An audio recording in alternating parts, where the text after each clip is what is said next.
One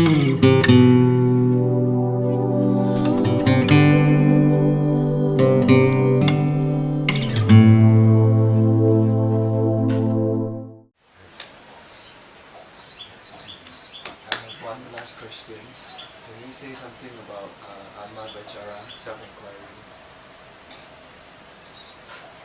Come here. Atma Vichara. How do you want to know? Because I feel this question is a paradox. If there's no answer to this question, because all answer is kind of concept, then what's the purpose of asking? Come here. You are truly correct. There is not a question. Understand? Who am I is not a question at all. Who am I is a method. Whenever some thought comes, you ask who am I? Who is asking this question? And then you don't say that I am asking this question, I am not the mind, I am not the body. No answer at all for this. The moment you remind yourself this question, it is like a shut up to the mind. You say shut up. Right? Okay. This is exactly what who am I does. You don't have answer at all for this question. Because it's not a question at all. It's a practice. Okay. Who am I is a practice. Who am I is not a question. So if you say who am I, who is asking this question, then typically they say I am not the body, I am not the mind, I am the self, and all those answers will come. But that's not true. Because that is not related to any answer at all.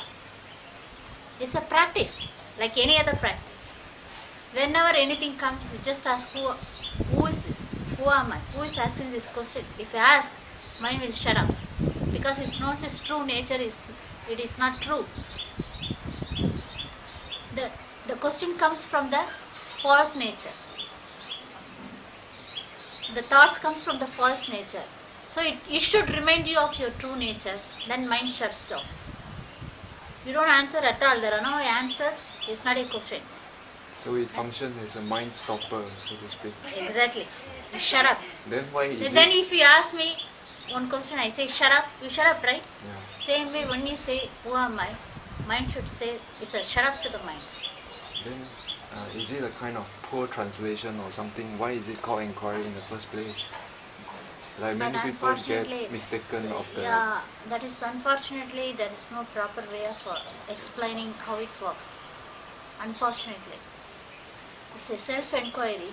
Initially, you inquire, start like an inquiry, but not every day you can practice. So, okay, first you start.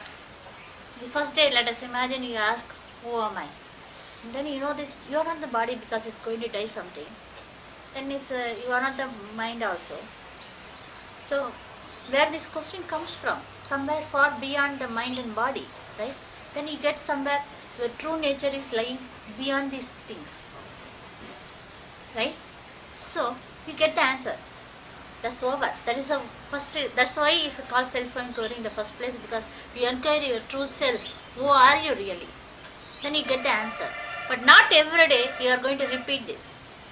After you know your true nature, which is lying beyond the body and the mind, then there are no more question and answer session at all. Not that every time you are going to remind yourself, okay, I am not the body, I am not the mind, I am just something beyond this and all those things. Whenever you ask this who am I, it will be a reminder of your true nature. Though it is called self-inquiry, it's just a reminder of your true nature. It's a beautiful question and I really appreciate it. Thank you. And I It's love your sincere answer. Yeah. and you are sincere. I love your answer. I'm very satisfied. Yeah, it's not like it. Just whenever mind troubles you, just ask, who is asking? Who is doing this? And you immediately know your true nature. You go back to the bottom of the depth of your being. It touches the being. It's like even meditation takes long time, but in self-inquiry, if you really do it this way, it touches the very core of your being. Understand? So immediately you know your true nature. So mind shuts down. Mind knows it's stupid asking these questions. You shut up. Right? That is what it is all about. But unfortunately, there are not many people who explain how to do the self-inquiry. People who live or who practice really don't know how to express how to do self-inquiry. It's one of the difficult one, but one of the easiest one also. If you really know, this is the easiest one. If you really don't know, then it's a difficult one. Because every time you can't repeat. It's a question and answer again, like any other thing. What's your name? My name is this. What's your name? My name is this. Like this. It's not like that. It's simple. Shut up. That's all. When you say shut up to your mind, then mind knows it's not real. You touch your center of your real nature. And as well as the faith in the inquiry, that's more important. Faith in Ramana, faith in the inquiry, and do this sincerity. That will do miracles for you. Okay? It's not a dry mathematical formula. Without your devotion to Ramana, you can't do this. Because you need His grace. So you should first devote yourself to Him, accept Him as a Guru. Devote yourself to this, to Him, surrender to Him, and start doing this the way I am telling you. It will do miracles for you. But it's not a formula like anybody else, without even caring for Ramana, without having devotion for Ramana, without even surrendering for Ramana. If you apply like a mathematical formula, you will become very dry very soon. It doesn't work for you, and then you will give up within few months or few years. But if you do the way I am telling you, you will know that your true nature.